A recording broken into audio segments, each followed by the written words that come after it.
Ya, baik. Selamat pagi. Assalamualaikum warahmatullahi wabarakatuh. Kita lanjutkan perkuliahan kita di pertemuan ke-13 ya, mengenai proteksi dan keamanan sistem, proteksi dan security sistem komputer. Ini merupakan bagian dari kuliah sistem operasi. Jadi proteksi ini apa? Proteksi ini adalah perlindungan, implementasi untuk mengamankan supaya sistem tidak diinterupsi dan tidak diganggu. Interupsi sebenarnya juga diganggu, cuman bentuk gangguannya spesifik ya. Ada interupsi, ada intersepsi dan sebagainya. Nah, proteksi dan pengamanan terhadap perangkat keras dan sistem operasi ini sama-sama penting.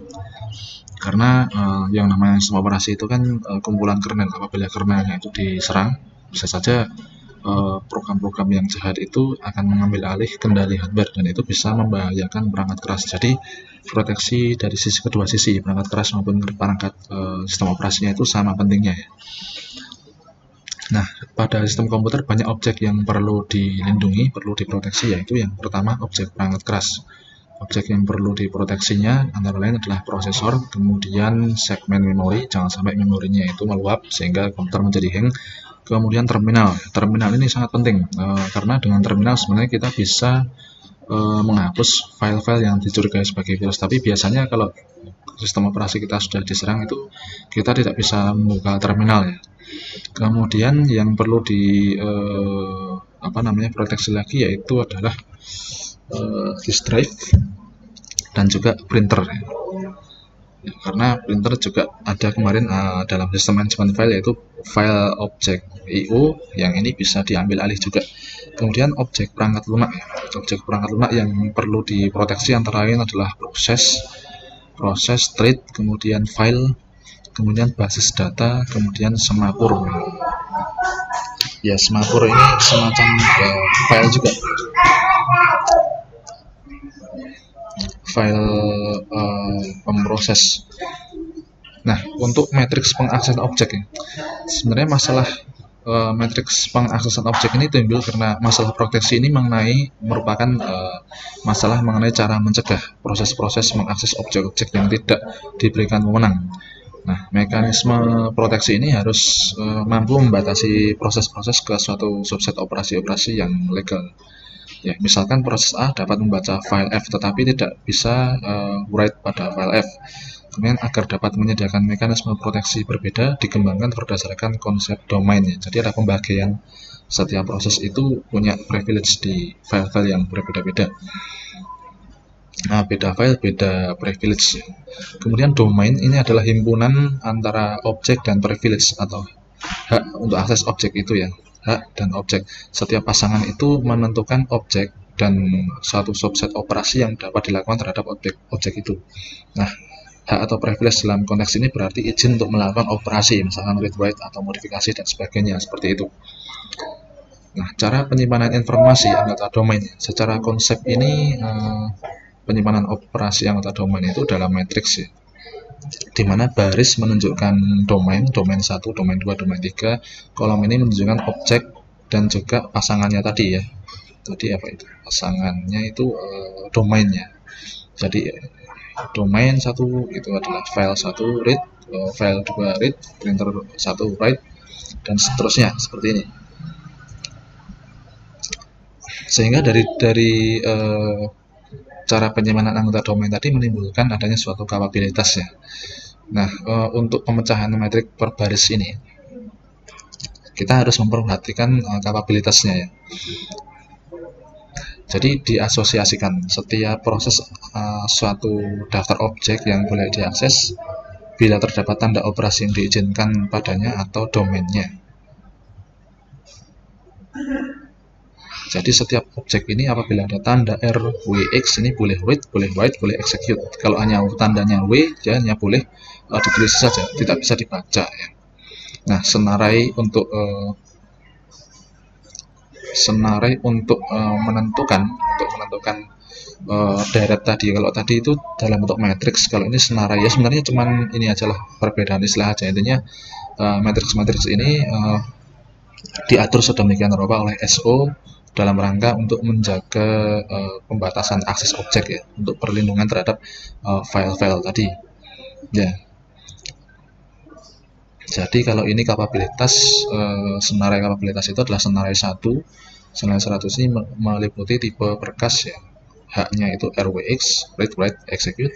Objeknya adalah pointer ke file 2. Kemudian senarai 1 untuk tipe printer itu bolehnya adalah write, objeknya itu ke pointer menunjuk ke printer 1, pointer yang menunjuk ke printer 1, dan seterusnya seperti ini. Nah, dalam perlindungan sistem ini kita kenal ya, adanya antivirus ya. Kadang-kadang antivirus itu juga sebenarnya ditawarkan oleh pembuat virus, tapi ada juga yang antivirus legal ya. Jadi antivirus itu dulu berkembang dari yang sederhana sampai yang mutakhir ya. Jadi dibagi dalam generasi 1, 2, 3, dan 4 ya. Antivirus generasi pertama ini adalah sekedar scanner sederhana saja, hanya scan saja, belum bisa melakukan tindakan terhadap virus yang ditemukan. Kemudian generasi kedua ini heuristic scanner ya. Scanner berdasarkan pola-pola dari virus-virus yang sebelumnya yang sudah tersimpan. Kemudian yang ketiga ini adalah untuk mentrap aktivitas-aktivitas ya, semacam shield gitu. Jadi sudah bisa melakukan shield tapi tidak menyeluruh ya. Jadi jebakan-jebakan aktivitas-aktivitas trap. Nah, sedangkan generasi keempat ini adalah proteksi penuh. Jadi tidak hanya virus saja, tapi ada malware, ada firewall dan sebagainya ya. Jadi generasi keempat ini ya bisa dikatakan generasi yang sampai sekarang adalah generasi keempat. Kemudian keamanan sistem. Keamanan sistem ini dibagi menjadi 3 ya. Ada keamanan sistem eksternal atau external security, kemudian keamanan dari antarmuka pemakainya, kemudian keamanan internal. Jadi keamanan antarmuka pemakai ini meliputi petunjuk dan manual supaya user tidak keliru dalam mengakses ya. Kemudian pengamanan dalam hal menghindari semacam bug-bug pada tombol yang digunakan oleh interface, yaitu juga termasuk pengamanan. Kemudian adanya tombol pengaman ya, misalkan pengamanan dari sisi pemakai itu melindungi supaya tombol tidak diakses sembarangan seperti itu. Nah, sebenarnya mengapa sih kita perlu proteksi dan keamanan sistem ya? Karena ada masalah yang penting yang bisa biasanya timbul dalam sisi keamanan apabila terjadi masalah. Yang pertama ini masalah pentingnya adalah kehilangan data atau data loss. Nah, data loss ini bisa terjadi karena bencana. Bencana itu kan tidak terduga ya, misalkan mati listrik atau genset meledak atau gensetnya itu terjadi semacam induksi yang besar sehingga terjadi kebakaran. Nah, itu tidak bisa, biasanya datanya tidak aman, pasti akan terbakar atau hilang bersama dengan kerusakan perangkat kerasnya. Nah, kemudian kesalahan perangkat keras dan perangkat lunak ini failure bisa dari user atau bisa dari sistem itu sendiri, bug sistem itu sendiri ini bisa, atau kelalaian manusia. Misalkan admin dari server itu modifikasi, dia keliru mengklik ya, ternyata mentruncate database-nya sehingga hilang. Nah, itu di truncate itu tidak bisa di undelete atau direcovery lagi ya. Kemudian yang kedua adanya hacker atau penyusup ya. Nah, ini hacker ini biasanya orang-orang pintar tetapi kurang tepat menggunakan kepandaiannya. Dia tertantang untuk masuk atau menyusup dalam satu sistem. Nah, hacker ini ada 2, yang pasif dan juga yang aktif. Nah, pasif ini dia hanya masuk saja, hanya memberikan kabar bahwa ini loh, ini ada celahnya yang bisa dimasuki begitu. Nah, kalau hacker ini tidak punya legalitas untuk masuk ke suatu sistem, maka dia dianggap hacker yang ilegal. Tapi kalau hacker itu diberikan legalitas sebagai pihak atau orang yang mengecek celah-celah keamanan, maka hacker itu adalah hacker yang legal atau white hacker. Jadi hacker yang baik dan hacker yang tidak baik. Hacker yang baik adalah apabila dia membantu memeriksa celah-celah dari suatu sistem supaya pemilik sistem itu segera menambal dari celah-celah itu sehingga tidak digunakan oleh hacker jahat atau hacker untuk menguasai sistem itu. Nah, kemudian autentifikasi pemakai ya. Jadi proteksi supaya kita bisa mendapatkan keamanan itu juga adanya suatu filter atau perlindungan supaya sistem itu digunakan oleh pemakai yang jelas, pemakai yang diberikan otoritas ya. Jadi sistem itu diproteksi berdasarkan juga dengan asumsi identitas pemakai. Jadi kalau identitas pemakainya itu dikenal, dia baik atau pemakai itu adalah orang yang sudah terdaftar yang berwenang menggunakan sistem itu, maka biasanya aman. Misalkan admin, dia bisa masuk ke bagian administrator apabila memasukkan username dan password administrator, kemudian dia akan masuk ya. Meskipun itu bisa dilakukan penjebolan dengan SQL injection, tapi biasanya sudah ada perlindungan dari firewall dan juga dari situsnya, dari softwarenya yang lebih mutakhir biasanya. Nah, kebanyakan metode autentifikasi berdasarkan pada 3 cara. Yang pertama, sesuatu yang diketahui pemakai. Yang kedua, sesuatu yang dimiliki pemakai. Misalkan pemakai punya PIN, punya kartu pita. Kemudian yang ketiga, sesuatu mengenai ciri pemakai. Misalkan dari irisnya pemakai, wajah, kemudian sidik jari dan sebagainya ya.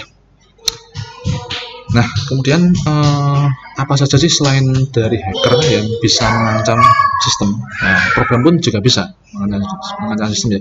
Ya biasanya program itu dibuat oleh orang dan ya ada campur tangan dari pembuatnya ya. Tidak hanya semata-mata hacker, tapi ya hacker pun sebenarnya juga menggunakan program-program untuk mencari celah-celah jaringan sehingga dia bisa masuk. Nah, tapi ada juga program yang dia itu bisa sebagai agen. Ketika masuk, dia akan merusak komputer target atau sistem target, kemudian mengirimkan transfer data ya secara ilegal kepada penadahnya. Nah, yang pertama, program-program yang jahat itu yang pertama adalah bakteria. Ini maksudnya bakteria dalam hal ini ya, sistem informasi ya. Yang kedua kemudian logic bomb, yang ketiga ini trapdoor, kemudian Trojan horse, kemudian ada juga virus, kemudian ada juga worm ya. Nah, karena antivirus yang sekarang ini generasi keempat ini biasanya sudah dibekali untuk menangani, membersihkan maupun mendelete daripada program-program ini. Biasanya kita sulit ya membedakan spesifik apa sih maksudnya, bedanya antara worm, virus, trojan, bakteria dan sebagainya. Ya karena antivirus yang sekarang sudah diberikan ini database dan juga kemampuan untuk menghapus dan menangkal program-program jahat seperti ini, sehingga kita tahunya apa yang dibasmi oleh antivirus itu adalah virus gitu. Yang paling terkenal kan virus gitu, kita nyebutnya, tapi sebenarnya ada juga malware, ada juga trojan, ada juga worm dan sebagainya. Nah, ancaman sistem tadi ya, jadi gangguan terhadap sistem itu ada 4 ya. Yang pertama adalah interupsi, yang kedua intersepsi, yang ketiga adalah modifikasi, yang keempat adalah fabrikasi. Nah, fabrikasi ini berbeda dengan yang 1-3. Fabrikasi ini menyerang pada sistem target ya. Misalkan kita mengakses suatu web Facebook ya. Nah, si target salah satu dari servernya Facebook itu diserang oleh seseorang yang melakukan fabrikasi. Seseorang itu melakukan pembuatan satu web sehingga orang-orang yang membuka Facebook pada server Asia misalkan, itu akan masuk ke shadow webnya si pembuat fabrikasi tadi, sehingga para pengguna Facebook itu dengan sengaja mereka seolah-olah udah mau login ke Facebooknya nih, mereka mengetikkan username dan juga password, tapi sebenarnya yang mereka ketikkan itu adalah input data ke shadow web, sehingga bukannya si user itu masuk ke Facebook aslinya, tapi dia justru memberikan data kredensialnya ke pembuat shadow web, sehingga pelaku fabrikasi ini dia bisa menggunakan data-data dari user ya secara ilegal ya. Itu salah satunya, yaitu termasuk social engineering ya, tapi dia dengan cara menyerang, membajak target sehingga user ini akan tertipu. Atau bisa juga dia melakukan pembajakan terhadap target, sehingga di samping target itu diambil alih oleh pembuat fabrikasinya, para usernya ini juga tertipu. Jadi dua keuntungan sekaligus dari sisi pembuat fabrikasi itu ya. Nah, kemudian di samping kita perlu menggunakan antivirus, kita juga perlu melakukan monitoring terhadap ancaman. Nah, caranya supaya kita bisa melakukan monitoring terhadap ancaman. Yang pertama ini adalah rancangan sistem seharusnya public. Artinya sistem itu sama ya, supaya jenis threat yang masuk atau ancaman itu mudah dikenali. Kalau rancangan sistemnya itu spesifik ya, macam-macam, itu akan sulit nanti. Jadi standar dalam penanganan forensiknya terhadap komputer yang diserang itu akan sama seperti itu. Walaupun dari sisi pengguna mungkin kalau publik nanti mudah dikenali oleh hacker, mudah dimasuki, tapi ini juga akan memudahkan untuk ditangani ya, untuk menangani ancamannya. Kemudian sistem dapat diterima, kemudian adanya pemeriksaan otoritas secara real time ya. Lalu juga adanya kewenangan serendah mungkin. Kewenangan serendah mungkin ini supaya apa? Supaya apabila sistem itu di-set dia dengan kewenangan yang hanya boleh dibaca, maka tidak ada pihak-pihak yang mampu melakukan execute atau modifikasi ya. Jadi kewenangannya itu serendah mungkin, dibatasi kewenangannya itu. Kemudian mekanismenya yang ekonomis. Mekanismenya jangan terlalu kompleks sampai merembet ke ranah yang vital, tapi cukup yang ekonomis saja, seolah-olah kita men-setting sistem itu publik dan hanya sebatas penggunanya adalah GUIS ya. Jadi tidak ada pengguna yang masuk ke sistem-sistem yang vital ya, dengan ekonomis atau secara sederhana begitu. Nah, di samping tadi monitoring ancaman antivirus ya, kemudian kita juga perlu adanya teknologi enkripsi ya. Jadi enkripsi ini adalah teknik penyandian data dalam bentuk baru tanpa mengubah nilai. Jadi data dikodingkan gitu, dikodingkan ke suatu nilai yang itu nanti bisa dikodingkan balik atau didekode ke data aslinya ya. Nah, ini enkripsi ini bisa teman-teman pelajari nanti di mata kuliah kriptografi ya. Digunakan untuk apa enkripsi ini? Untuk melindungi data dari pengaksesan yang tidak terotorisasi. Jadi canggihnya sekarang kalau HTTPS itu layer itu setiap session dia dienkripsi. Jadi setiap sesi berganti ada enkripsinya ya. Tidak semua orang misalkan ada paket yang disadap itu misalkan paket itu tersadap, itu passwordnya sudah otomatis pasti akan berbeda ya dengan paket yang sebelumnya begitu. Jadi setiap session itu enkripsinya berubah-ubah karena enkripsi ini perlu waktu yang panjang untuk menemukan kunci pembukanya. Kalau suatu hacker itu menemukan kunci pembukanya ketika dia menangkap suatu paket, nah kalau paket itu setiap sesinya kan berganti-ganti kuncinya, berganti-ganti enkripsinya, maka akan sulit ditemukannya. Jadi memperlama kemungkinan kunci itu dibuka dengan adanya session yang dienkripsi. Nah, data yang sudah dienkripsi dapat dibaca dengan melakukan dekripsi, tapi penemuan dekripsinya itu apabila setiap session didekripsi itu akan sulit. Nah, tujuan dari keamanan sistem komputernya adalah untuk menjamin sumber daya ini tidak digunakan, tidak diambil alih atau tidak dimodifikasi oleh orang yang tidak berkepentingan. Sebagaimana kita membatasi orang yang boleh masuk ke ruang server. Kalau itu orang jahat nanti bisa mengendalikan dengan seenaknya. Kemudian pengamanan yang dilakukan termasuk masalah teknis, manajerialnya seperti tadi ya, siapapun yang boleh masuk ke ruang server ini adalah orang-orang yang diberikan wewenang saja, tidak sembarang orang boleh masuk ke ruang server.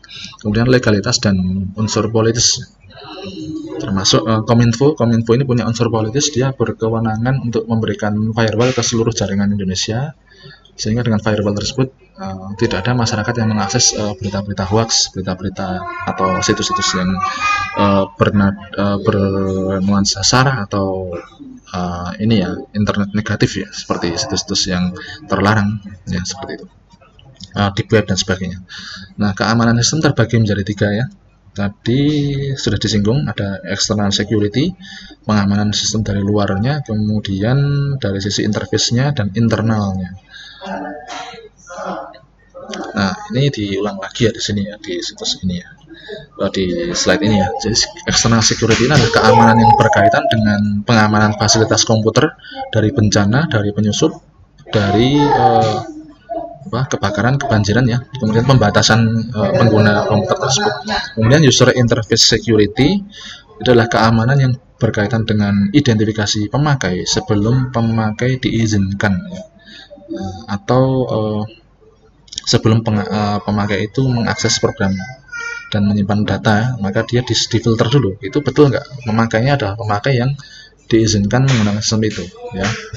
Misalkan di counter suatu perusahaan, maka yang boleh mengakses itu hanyalah perusahaan dengan membuktikan dia bisa nggak memasukkan password, username, atau mungkin dari sisi sidik jarinya atau dari biometriknya itu memenuhi kecocokan nggak dengan pemakai yang dimaksudkan gitu.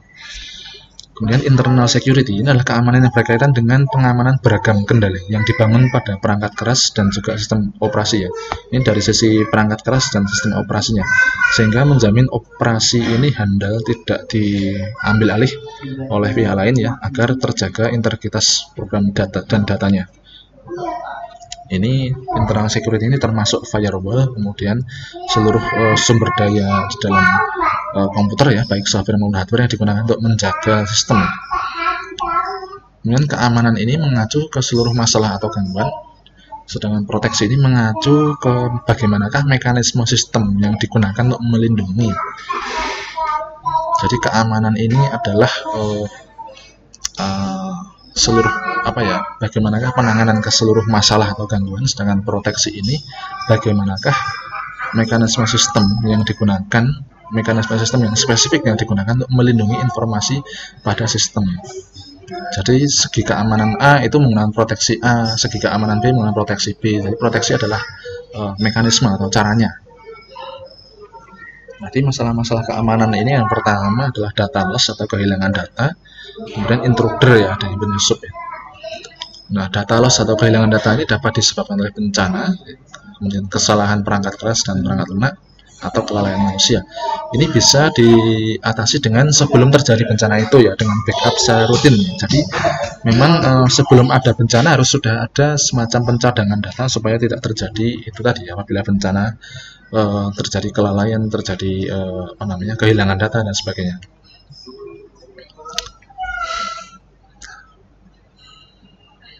Nah, kalau bencana kan macam-macam, ya.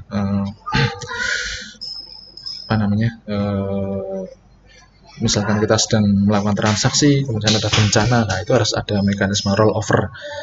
Jangan sampai nanti data kita hilang, ya. Misalnya sedang transaksi 1 juta dan mungkin lebih besar dari itu, terjadi gempa bumi, pemutusan, kemudian ada database yang rusak itu. Nah, ini harus ada mekanisme yang canggih untuk melemparkan dari, misalnya terjadi failure di database itu dilemparkan ke sistem cloud, ya, yang biasanya sistem cloud ini handal apabila terjadi bencana, karena cloud ini kan terdistribusi begitu.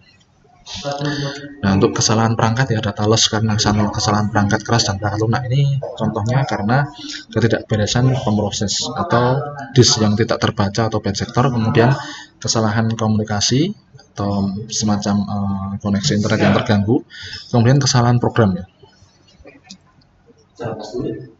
Kemudian kesalahan atau kelalaian manusia, ya, kesalahan pemasukan data, salah menginput data, kemudian terjadi crash atau sebagainya. Kemudian kesalahan pemasangan disk atau eksekusi program yang salah, ini bisa juga karena bug dari program itu. Kemudian kehilangan disk.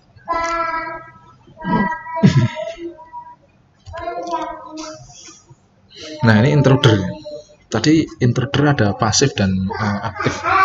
Intruder pasif ini hanya orang iseng saja, dia hanya membaca data yang tidak diautorisasi saja, dia iseng-isengan, bangga bisa masuk. Tapi kalau penyusup aktif ini biasanya lebih serius, ya. Dia harus punya kemampuan untuk mengambil data, tapi bagaimanakah sistem dari target itu tidak terasa kalau datanya diambil, tidak terasa apabila dimasuki di intruder begitu. Nah, kategori penyusupan itu bisa melalui beberapa modus, ya. Pertama, pengamatan sekeliling, kemudian karena adanya orang dalam, ya. Kemudian bisa juga karena hacker dalam modus ekonomi, atau juga karena kepentingan militer dan bisnis, ya, melakukan spionase atau pemata-mataan.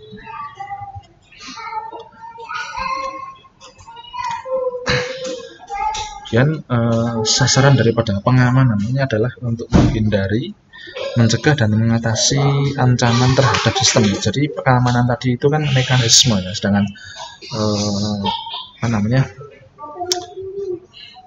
proteksi tadi, keamanan ini adalah seluruh masalah ya. Kalau proteksi ini adalah mekanisme pengamanan. Keamanan ini ya keadaan aman, seluruh masalah itu, gangguan itu tidak ada gitu. Atau seluruh masalah atau gangguan itu bisa diatasi. Sedangkan proteksi itu adalah pengamanan atau mekanisme bagaimanakah melakukan pencapaian kondisi aman tadi.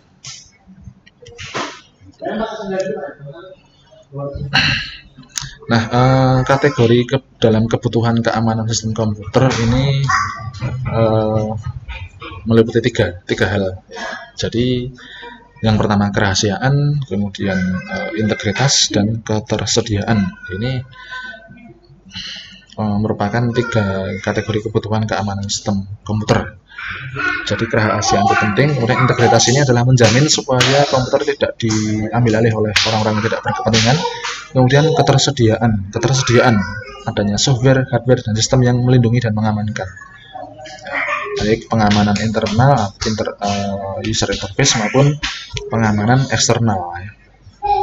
Jadi kerahasiaan tadi adalah jaminan bahwa informasi di sistem hanya dapat diakses oleh pihak-pihak yang diotorisasi dan modifikasi tetap terjaga konsistensi dan keutuhan data ya. Jadi kerahasiaan dan integritas ini mirip sekali. Integritas ini adalah jaminan bahwa sumber daya sistem komputer hanya dapat dimodifikasi oleh pihak-pihak yang diotorisasi. Kalau kerahasiaan ini adalah informasi data-data komputernya hanya dapat diakses oleh pihak yang diotorisasi dan hanya bisa dimodifikasi oleh pihak yang berwenang dengan menjaga konsistensi dan keutuhan data di sistem.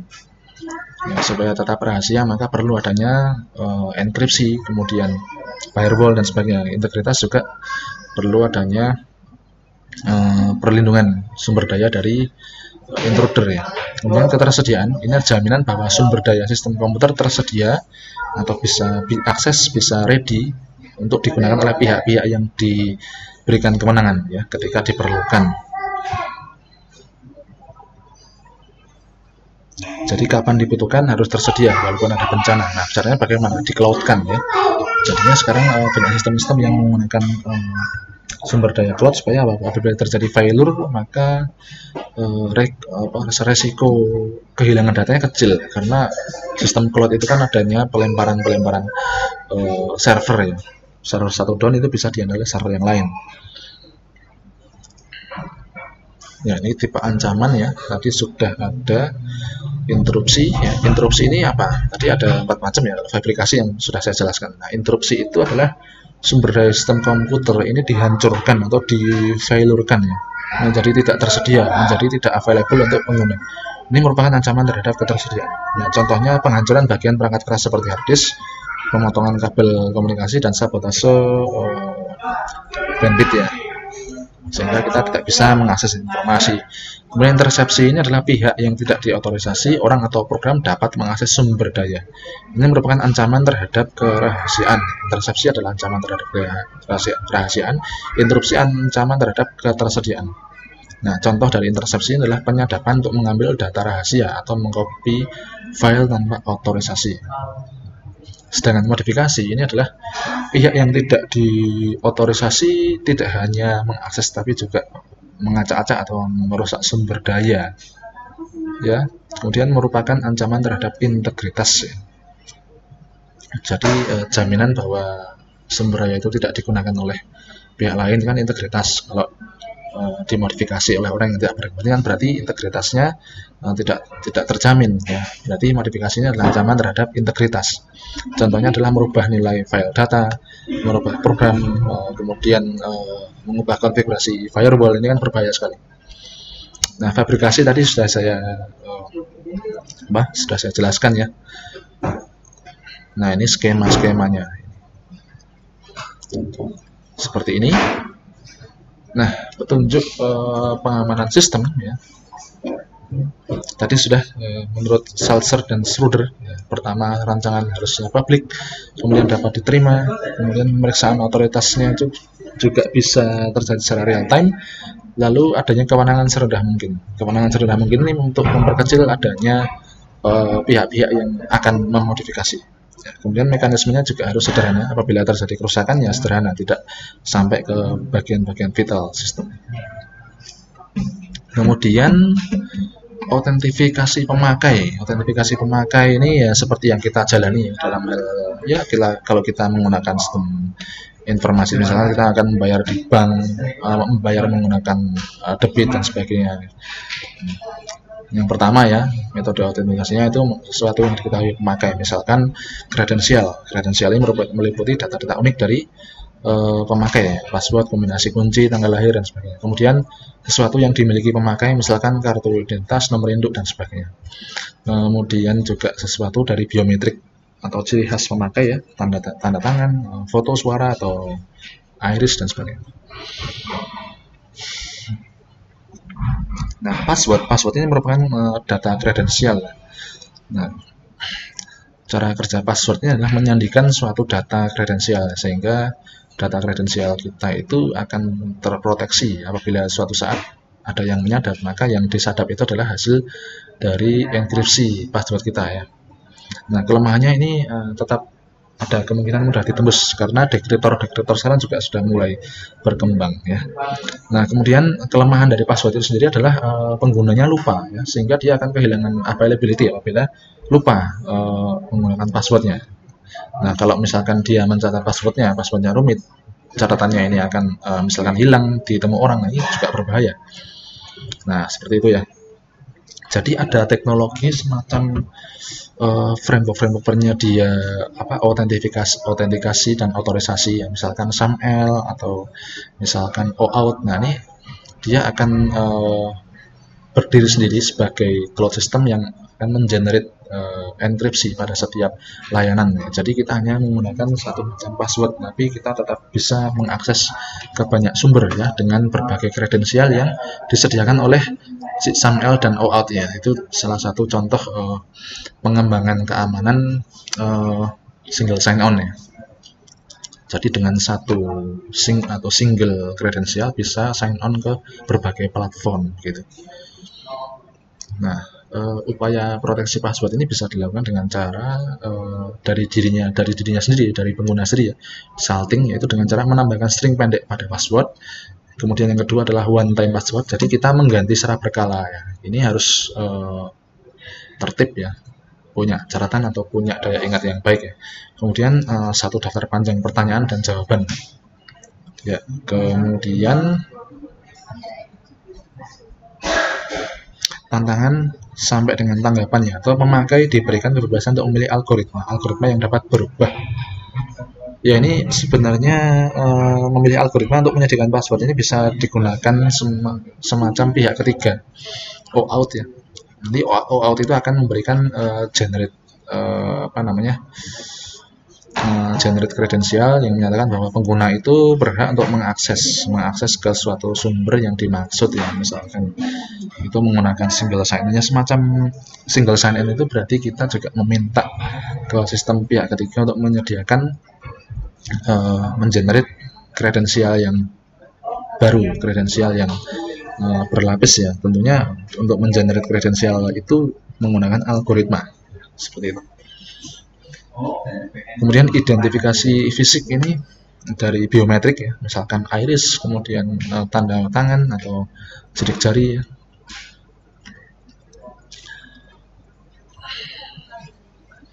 Kemudian di samping kita menggunakan password atau melindungi dari sisi autentifikasi pemakai, kita juga perlu melakukan monitoring thread ya. Jadi monitoring thread ini untuk memeriksa pola yang tepat dari aktivitas ya. Beberapa password yang tidak benar mengakibatkan mudahnya password yang bisa ditebak, itu salah satu monitoring thread. Kemudian audit log ya. Nah, ini dengan menyimpan waktu, user, dan tipe semua akses ke objek.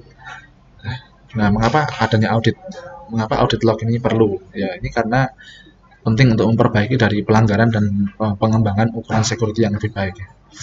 Jadi untuk menyimpan histori user dan tipe user ke akses user dan tipe user untuk mengakses ke setiap objek, ini ada audit lognya nanti supaya ketahuan mana sih password yang tidak standar atau kredensial yang mudah diterka dan sebagainya, untuk memperbaiki potensi perlindungan dari thread ya. dari ancaman. Kemudian menelusuri sistem secara periodik ya, untuk menemukan celah-celah security ini berarti memerlukan ahli forensik untuk melakukan testing penetration misalnya, atau kita meminta white hacker ya untuk mencari celah-celah dan menambal celah itu, seperti itu. Kemudian mekanisme dari monitoring threat tadi ya, ini kita harus menghindari password yang pendek atau mudah ditebak. Kemudian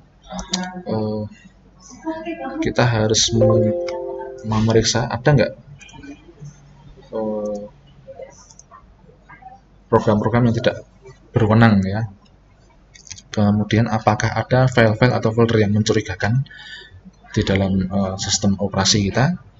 Kemudian apakah ada proses yang tidak berjalan tapi dia terus-menerus muncul di proses explorer dan terus-menerus berjalan, selalu sibuk padahal kita nggak melakukan apapun. Nah, itu perlu dicurigai.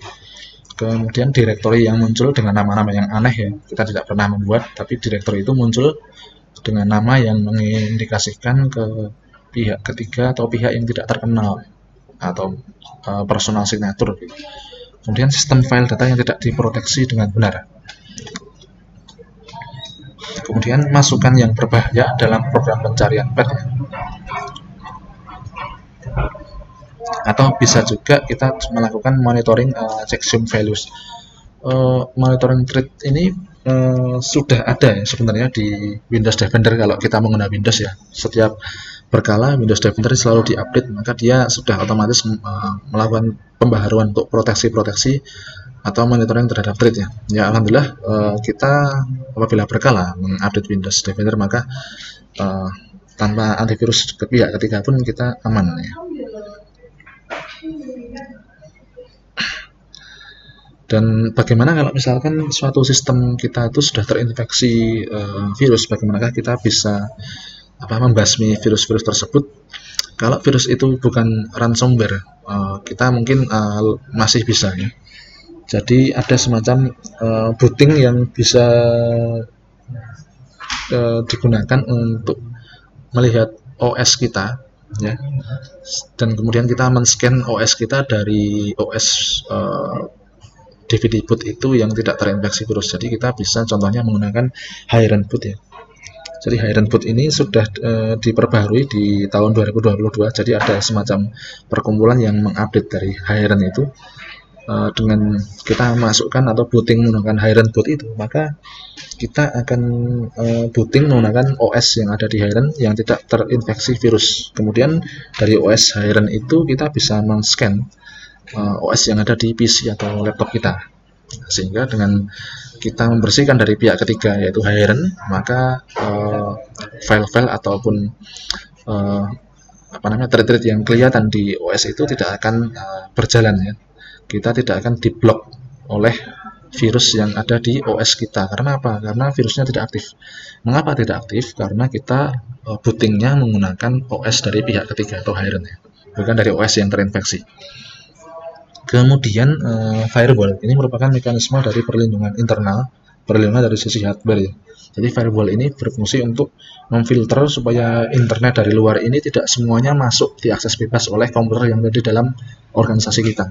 Jadi firewall ini menyediakan proxy-proxy sehingga dari paket-paket yang masuk itu akan diteruskan disaring melalui proxy dari firewall, sehingga seolah-olah paket yang sampai ke organisasi di dalam cakupan firewall tersebut itu menerima proxy dari firewall, bukan menerima paket langsung dari luar. Jadi ada proxy filtering. Kemudian firewall umumnya juga ada firewall yang menggunakan Immunify atau semacam aplikasi web yang dilindungi untuk melakukan pengamanan terhadap berbagai ancaman dari luar ya. Jadi firewall ini biasanya diletakkan di router ya, router yang memiliki unit pemroses, sehingga dia bisa melakukan semacam mekanisme pengamanan dari jaringan. Kalau di Cisco itu ada SDN, itu bisa dibekali dengan firewall. yang fleksibel dan dinamis. Nah, ini firewall dia berada di tengah-tengah antara DMZ. DMZ ini adalah jaringan internet di dalam suatu organisasi. Ketika dia akan DMZ ini adalah dari internet ya. Ketika paket-paket itu mau masuk ke komputer-komputer di suatu jaringan organisasi, maka dia harus melalui firewall dulu. Di dalam firewall ini nanti akan ada paket filtering, kemudian pengalihan proxy ya, seolah-olah dari sini cukup mengakses proxy dari sini, tidak langsung dari proxy yang dari internet ya. Kalau menggunakan proxy dari internet langsung, maka akan berbahaya karena bisa saja di sini ada program-program menyusup ya. Kemudian dia akan mudah menemukan komputer yang ada di sini. Kalau dari firewall ini sudah diproteksi, difilter sehingga seolah-olah paket itu berasal dari proxy-nya si firewall, maka di sini si intruder yang ada dari luar internet itu tidak akan memiliki semacam footprint atau jejak atau IP dari komputer-komputer yang ada di combine ini, karena sudah akan terenkripsi melalui proxy-nya firewall yang di sini. Oke, demikian teman-teman kuliah kita ya untuk pertemuan ke-13 mengenai proteksi dan security system. Terima kasih atas perhatiannya teman-teman. Jangan lupa untuk tetap mengupdate dan memperluas ya sumber-sumber pembelajaran Anda. Mungkin Anda perlu mengakses atau membuka dari berbagai tutorial bagaimanakah penggunaan atau kinerja dari firewall dan sebagainya, kemudian proteksi yang lebih aman mungkin.